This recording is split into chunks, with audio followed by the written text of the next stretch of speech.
जय हिंद दोस्तों, मैं प्रदीप कुमार अपने YouTube चैनल प्रभाव क्लासेज में आपका स्वागत करता हूं। आज अगला वीडियो आपको वास्तविक संख्या पर लेकर आया हूं। हम लोग अब तक प्राकृतिक संख्या, संख्याओं के प्रकार, पूर्ण संख्या, परिमेय और परिमेय पूर्णांक, ये सब चीजें पढ़ चुके हैं।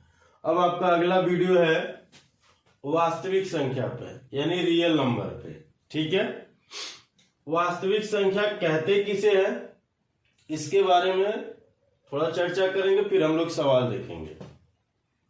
वह संख्या जिसका वर्ग करने पर एक धनात्मक संख्या प्राप्त हो उसे वास्तविक संख्या कहते हैं। किसे कहते हैं? वह संख्या जिसका वर्ग करने पर एक धनात्मक संख्या प्राप्त हो उसे वास्तविक संख्या कहते हैं। यानी दूसरे रूप में वास्तविक संख्या बनी किससे है, तो बताए थे जब संख्याओं के प्रकार पढ़ा रहे थे तो उसमें बताए थे कि परिमेय और अपरिमेय से मिलके बनी है। तो उसी को परिभाषा के तौर पे कहा गया है कि परिमेय तथा अपरिमेय संख्याओं के सम्मिलित रूप को वास्तविक संख्या कहते हैं। परिमेय तथा अपरिमेय संख्याओं के सम्मिलित रूप को वास्तविक संख्या कहते हैं। जैसे दो एक परिमेय संख्या है, फिर 22/7 एक परिमेय संख्या है, करणी में 9 भी एक परिमेय संख्या, पाई एक अपरिमेय संख्या है, करणी में 3 एक अपरिमेय संख्या है, करणी में 2 एक अपरिमेय संख्या है। इस पे ज्यादातर सवाल जो पूछे जाते हैं वो कथन पर आधारित सवाल पूछे जाते हैं। तो वो मैथ में भी आ सकते हैं, रीजनिंग में भी आते हैं, तो वो कहीं भी चीजें पूछा जा सकता है। ठीक है, तो आइए देखते हैं। पहला क्वेश्चन कहा है निम्न कथनों पर विचार कीजिए। पहला क्वेश्चन क्या है? निम्न कथनों पर विचार कीजिए। पहला कथन है कि प्रत्येक पूर्णांक एक परिमेय संख्या होती है, या प्रत्येक पूर्णांक एक परिमेय संख्या है। ये कथन कह रहा है पहला कि प्रत्येक पूर्णांक एक परिमेय संख्या है। तो जब हम परिमेय संख्या पढ़ा रहे थे तो हम कहे थे कि सभी पूर्णांकों को परिमेय संख्या माना जाता है, या हम कह सकते हैं कि सभी पूर्णांक परिमेय संख्या होते हैं। तो ये बताया गया था वहां, तो इसका मतलब क्या है? पहला सही है। दूसरा, प्रत्येक परिमेय संख्या एक वास्तविक संख्या होती है। प्रत्येक परिमेय संख्या एक वास्तविक संख्या होती है। तो भाई वास्तविक संख्या किससे मिलके बनी है? परिमेय संख्या से। यानी जितनी भी परिमेय संख्या होंगी सबके सब वास्तविक होंगी। ठीक है, तो इसका मतलब क्या है? ये भी सही है। क्या है?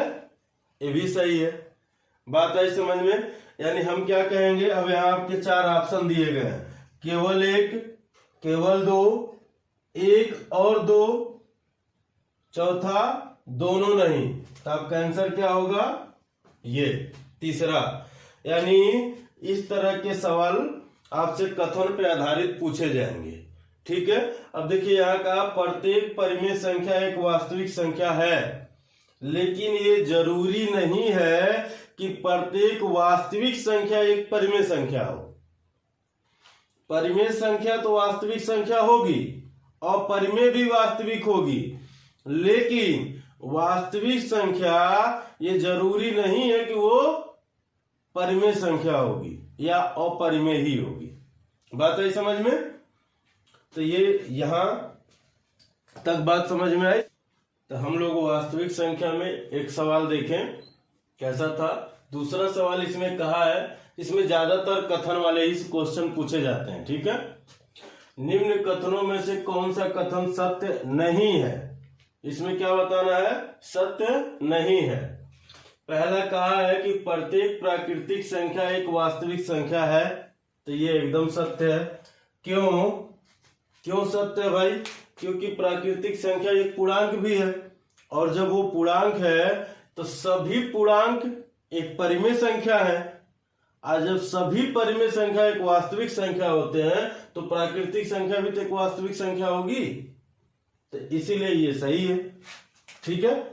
अब दूसरा क्या कहा है कि प्रत्येक वास्तविक संख्या एक परिमेय संख्या होगी। देखिए बात आ गई, जो भी पीछे वाले सवाल में हमने समझाया या वही चीज कह दिया, यानी ये नहीं होगा। प्रत्येक परिमेय संख्या एक वास्तविक संख्या होगा, लेकिन प्रत्येक वास्तविक संख्या एक परिमेय संख्या नहीं होगा। बात आई समझ में? ठीक है, चलिए आगे। प्रत्येक प्राकृतिक संख्या एक पूर्णांक है, एकदम है भाई, ये भी सही है। तो आपका आंसर क्या हो जाएगा? दूसरा। कहा है कि कौन सा कथन सत्य नहीं है, तो हम कह देंगे दूसरा वाला कथन सत्य नहीं है। देखिए ऐसे ही सवालों में जो कंसेप्ट है वो काम आते हैं, और जब आपको कंसेप्ट नहीं पता रहेगा तो ऐसे सवाल आप नहीं कर पाएंगे।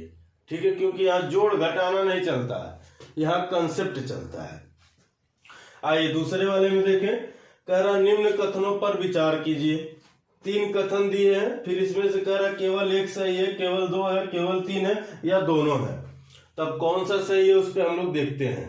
ठीक है, तो पहला कथन कह रहा किन्हीं 2 परिमेय संख्याओं के बीच में परिमेय संख्याओं की परिमित संख्या होती है। परिमित का मतलब हो गया समान संख्या, यानी सीमित संख्या। ठीक है, तो आप जानते हैं कि 2 परिमेय संख्याओं के बीच में अनंत परिमेय संख्या होती हैं। कितनी होती हैं? अनंत होती हैं, यानी परिमित नहीं होती हैं। यानी ये क्या हो गया? गलत। दूसरा आइए, किन्हीं 2 परिमेय संख्याओं के बीच में परिमेय संख्याओं की अनंत संख्या होती हैं। अब ये बात बताई है, यानी ये 2 परिमेय संख्याओं के बीच में अनंत संख्या होती हैं, तो यानी ये सही है। तीसरा देखिए, किन्हीं 2 परिमेय संख्याओं के बीच में अपरिमेय संख्याओं की परिमित संख्या होती है। तो परिमेय संख्या के बीच में अपरिमेय तो आ ही नहीं सकता, तो ये तो सरासर गलत है। यानी इसका मतलब क्या सही है? केवल और केवल दूसरा। क्या सही है? केवल और केवल दूसरा। इसीलिए दोस्तों आपको हम कंसेप्ट पढ़ाए हैं, क्योंकि ऐसे सवाल जब आपके आएंगे तो ये मान के चलिए वहां कंसेप्ट बहुत ही जरूरी है। तो अगला सवाल है, निम्न कथनों पर विचार कीजिए। पहला कथन क्या है कि प्रत्येक धन पूर्णांक एक वास्तविक संख्या होगी। जो आपका पहला कथन है, कह रहा है कि प्रत्येक धन पूर्णांक एक वास्तविक संख्या होगी। तो होगी ही होगी। क्यों होगी भाई? क्योंकि पूर्णांक एक परिमेय संख्या भी होती है, ठीक है, परिमेय संख्या वास्तविक संख्या होती है, तो ये सही है। अभी पीछे भी देखा गया, प्रत्येक वास्तविक संख्या एक परिमेय संख्या होगी, ये गलत है। प्रत्येक पूर्णांक एक वास्तविक संख्या है, ठीक है, प्रत्येक पूर्णांक एक वास्तविक संख्या है, ये भी सही है। यहाँ देखिए धन पूर्णांक की बात किया था और यहाँ प्रत्येक पूर्णांक यानी पॉजिटिव निगेटिव दोनों की बात, ठीक है। प्रत्येक परिमेय संख्या एक वास्तविक संख्या है, तो यो सही है, यानी दूसरे को छोड़ के 3 सही है। अब कहा उपरोक्त कथनों पर विचार कीजिए, तो 1 2 3 2 है, गलत है, ठीक है। यहाँ 2 3 है, ये भी गलत है। यहाँ 3 4 है, ये भी गलत है, क्योंकि एक फिर छूट जाएगा, तो आपका आंसर क्या होगा? बी सही, यानी 1 3 और 4 कथन सही है। आगे ये अगला सवाल में कहा है, यदि x और y शून्येतर वास्तविक संख्याएं हो तो x² plus xy plus y² हमेशा, पहला ऑप्शन दिया है, हमेशा धनात्मक होगा, हमेशा ऋणात्मक होगा, x और y के कुछ मानों के लिए शून्य है, मान धनात्मक और ऋणात्मक दोनों हो सकता है, ठीक है, मान धनात्मक भी हो सकता है, ऋणात्मक भी हो सकता है, ऐसा ये कहना चाह रहा है। देखिए शून्यतर का मतलब ये होता है कि x और y शून्य नहीं हो सकता। शून्यतर का मतलब ये है कि x और y शून्य नहीं हो सकता। अब वास्तविक संख्या है तो वो पॉजिटिव भी हो सकती है, निगेटिव भी हो सकती है। तो आइए हम लोग चेक करते हैं। यदि हम कह दिए x बराबर 1 और y बराबर -2 ले लीजिए, ठीक, आपकी इच्छा, पलट भी सकते हैं, ठीक है। तो हो जाएगा x² plus xy plus y² का मान पूछा गया है, तो यहां रखेंगे 1 का स्क्वायर प्लस 1 गुणे -2 प्लस -2 का स्क्वायर। तो क्या हो जाएगा भाई, 1 का स्क्वायर 1, इन दोनों का आपस में गुणा होगा तो प्लस माइनस माइनस हो जाएगा, यानी -2, इसका स्क्वायर होगा तो प्लस के 4 आएगा, 4 और 1 ये, यानी इसके भी सामने प्लस ही है, कोई सिंबल नहीं होता तो प्लस का सिंबल होता है, यानी 4 1 5, 5 में से 2 घटेगा तो क्या आएगा 3। 3 कैसा आया, धनात्मक या ऋणात्मक, तो धनात्मक, यानी आपका आंसर क्या होगा, हमेशा एक धनात्मक होगा। अब देखिए मान लीजिए आपके विचार मन में आ रहा हो, ठीक है, कि अगर x का मान हम -2 ले लें और y का मान 1 ले लें, आपके मन आ सकते हैं भाई, ऐसा नहीं है कि नहीं आ सकते हैं, ठीक है।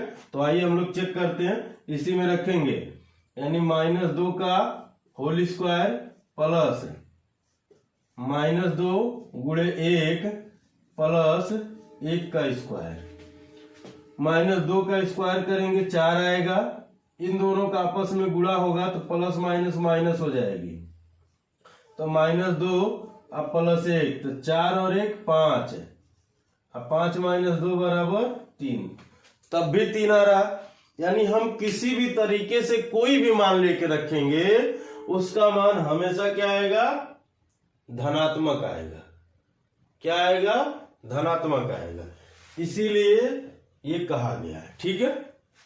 चलिए, यानी अगली संख्या हमारा है इसमें, ठीक है, काल्पनिक संख्या। काल्पनिक संख्या क्या होती है, चलिए थोड़ा सा उसके बारे में भी चर्चा कर लेते हैं हम लोग, ठीक है। काल्पनिक संख्या क्या होती है उसके बारे में भी चर्चा, स्क्रीनशॉट लेना चाहे तो ले लें, ठीक है। चलिए मिटाते हैं इसको। वास्तविक संख्या बड़ा इंपॉर्टेंट टॉपिक पढ़ा गया है दोस्तों, ठीक है, इसलिए क्योंकि इस पे सवाल कथन पर ही बनते हैं, ज्यादातर सवाल कथन पर बनेंगे या ऐसे XY में बनेंगे, मैथ में भी आता है, रीजनिंग में भी आता है। चलिए, काल्पनिक संख्या,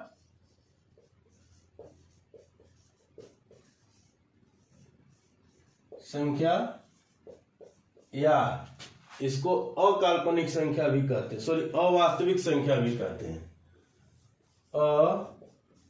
अवास्तविक संख्या, ठीक है, नॉन रियल नंबर या इमेजिनरी नंबर,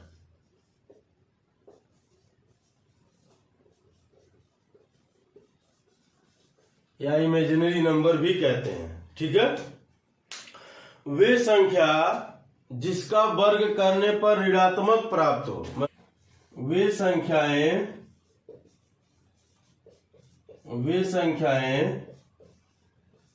जिनका वर्ग करने पर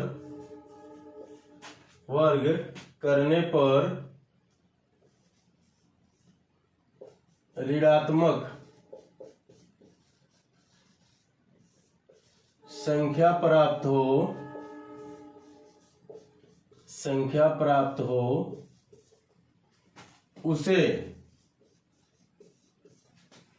उसे काल्पनिक संख्या कहते हैं, ठीक है। यानी वे संख्याएं जिनका वर्ग करने पर ऋणात्मक संख्या प्राप्त हो उसे काल्पनिक संख्या कहते हैं। जैसे करणी में -2, अगर आप इसका स्क्वायर करेंगे, ठीक है, तो क्या आएगा -2, तो वर्ग करने पर माइनस में आया, तो ये क्या हो गया भाई, काल्पनिक संख्या। -7 का इसका भी करेंगे, करणी में -5, करणी में -9, भले वो बाहर निकल जाएगा, ठीक है, लेकिन फिर भी वो काल्पनिक संख्या होगा। बात आ रही समझ में? ठीक है। काल्पनिक संख्या को आयोटा से प्रदर्शित करते हैं। इसका मान होता है करणी में -1। जब इसका हम वर्ग करते हैं यानी I² आयोटा बराबर, तो ये होता है -1। ठीक है, यानी अगर कोई संख्या ऐसे भी लिख दिया गया 3 आयोटा, तो इसका मतलब क्या हुआ? ये काल्पनिक संख्या है। ठीक है, बात आई समझ में? तो ये काल्पनिक संख्या के बारे में था, इतना ही। अब इस पे सवाल थोड़ा सा है, 1-2 सवाल देख लें। नॉर्मल। अब जैसे मान लीजिए नॉर्मल की बात है, मैं यही मिटा देता हूं इसको। कहा निम्न में से कौन काल्पनिक संख्या है? ठीक है, निम्न में से कौन एक काल्पनिक संख्या है? पहला ऑप्शन दिया है √2, दूसरा ऑप्शन दिया है रूट में -2, और तीसरा ऑप्शन दिया है पाई, और चौथा ऑप्शन दिया है 0। तब बताइए क्या होगा? तो सीधा सीधा हम ये कह देंगे। फिर इसी में दूसरा सवाल कहा है निम्न में से कौन एक काल्पनिक संख्या है? ठीक है, दूसरा सवाल, उसमें भी पहला ऑप्शन है, चलिए यही लिख देते हैं। ठीक है, उसमें पहला ऑप्शन है 2 आयोटा, दूसरा ऑप्शन है करणी में 2 - 5, तीसरा ऑप्शन है पाई, और चौथा ऑप्शन है 0। तो इसमें हो जाएगा पहला आयोटा जिसके साथ लगेगा वो काल्पनिक संख्या होगी। ठीक है, चलिए अब इसी में एक अगली संख्या आती है सम्मिश्र संख्या। क्या आती है? सम्मिश्र संख्या। वास्तविक संख्या और काल्पनिक संख्या को मिलाने पर, यानी जोड़ने या घटाने पर जो संख्या बनती है उसे हम सम्मिश्र संख्या कहते हैं।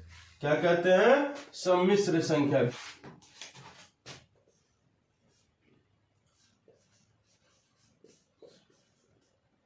सम्मिश्र, ठीक है, संख्या,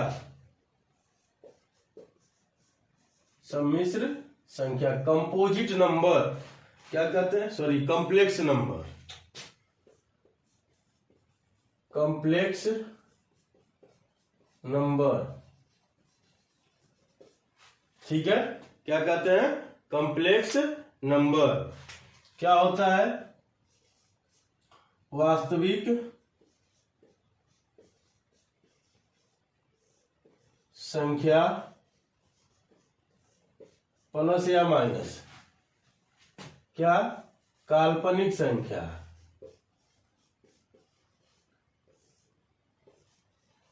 संख्या बराबर क्या आएगा भाई? सम्मिश्र संख्या।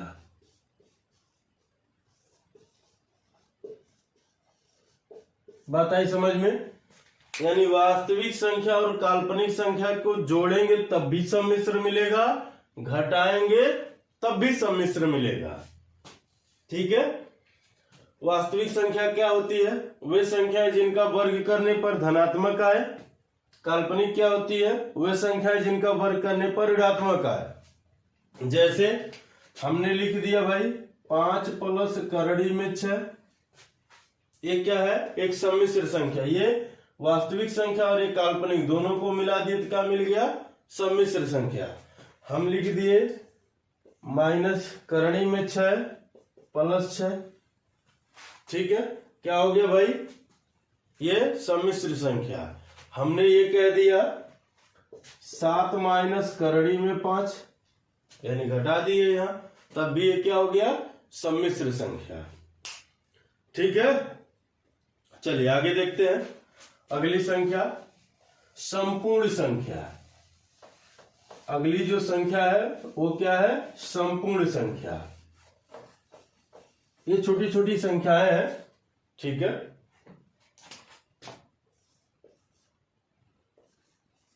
संपूर्ण संख्या, ठीक है, संपूर्ण संख्या। संख्या सही से लिख देते हैं।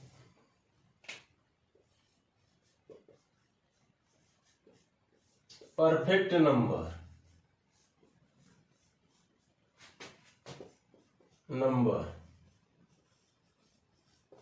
ठीक है, क्या इंग्लिश में कहते हैं? Perfect number. अब इसमें बात समझिएगा, इसमें क्या होता है, संख्या के सभी गुणनखंडों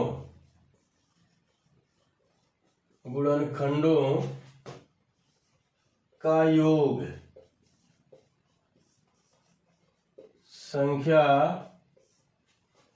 देखिए, संख्या के सभी गुणनखंडों का योग संख्या से दुगुना होता है, संख्या से दुगुना होता है।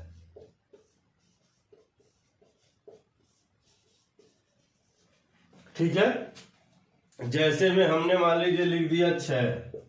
अब 6 के गुणनखंड यानी देखिए 6 के गुणनखंड यानी ये 6 है, तो इसको आप ऐसे काटते हैं ना, 2 3 या 6, फिर 3 से, फिर 1 से, तो ये भी एक ही माना जाता है। यानी 6 किससे किससे कटेगा, तो 1 से, फिर 2 से, फिर 3 से, अब फिर अपने आप से, यानी इसके इतने, यानी ये जिससे जिससे कटेगा वो इसके गुणनखंड है। ठीक है, ये जिससे जिससे कटेगा वो इसके गुणनखंड है।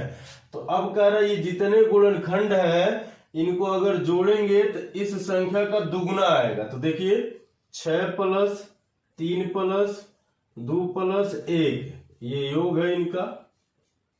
ठीक है, तो जोड़िए 2 1 3 3 3 6 6 6 12, इसका दुगुना आया, इसका दुगुना आया, तो ये क्या हो गया आपका संपूर्ण संख्या। ठीक है, अब बात है जैसे 28। ठीक है, 28 किससे कटेगा, 1 से,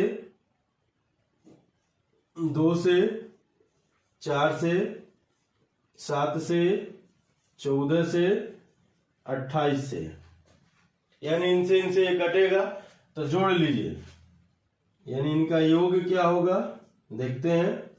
28 + 14 + 7 + 4 + 2 + 1, 2 1 3 4 3 4 3 7 7 7 14, 14 में 14 जोड़ेंगे 28, 28 में 28 जोड़ेंगे 56, तो 28 दूना 56। यानी उनके गुणनखंड यानी संख्या के गुणनखंडों का योग संख्या का दुगुना होगा, तो वो क्या कहलाएगा, संपूर्ण संख्या। बात आई समझ में? तो ठीक है, आज की क्लास यहीं समाप्त करते हैं हम लोग। हमें उम्मीद है आपको चीजें समझ में आई होंगी। ठीक है, अगर समझ में आई है तो दोस्तों चैनल को सब्सक्राइब कर लें, वीडियो को शेयर करें और लाइक करें। तो जय हिंद दोस्तों, धन्यवाद।